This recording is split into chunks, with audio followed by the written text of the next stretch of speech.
Good news po mga kapuso, mayroon po muling rollback sa presyo ng LPG at nakatutok si Rida Reyes. Kaya marami pa naman to. Dahil sa LPG. Sa dami na niluluto sa karinderya ni Jem, nakaka-6 na LPG tank raw siya sa isang linggo.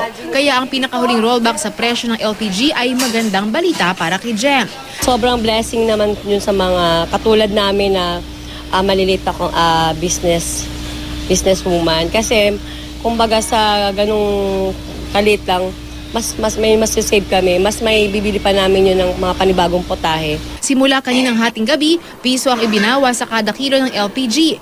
Katumbas nito ang 11 pesos na rollback sa kada tangke ng LPG. Mababa ho kasi ang demand ngayon, kaya po mababa rin ho ang presyo ngayon sa international market dahil summer season po ngayon sa Europe. Ang mas magandang balita, masusundan pa ang rollback ngayong buwan pati raw sa Agosto. Sa gitna ng pababang presyo ng krudo, nananatiling stable ang presyo ng mga pangunahing bilihin. Sa palengking ito sa Maynila, walang paggalaw sa presyo ng baboy, baka, manok at isda. Pero ang ilang gulay, bahagyan tumaas ang presyo. Epekto raw ng masamang panahon sa nakalipas na mga araw. Nagkaroon rin ng price adjustment sa presyo ng itlog.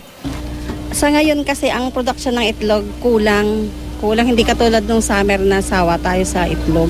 Kasi parang yung manok nila hindi masipag mangitlog ngayon. Rida Reyes, nakatutok, 24 oras.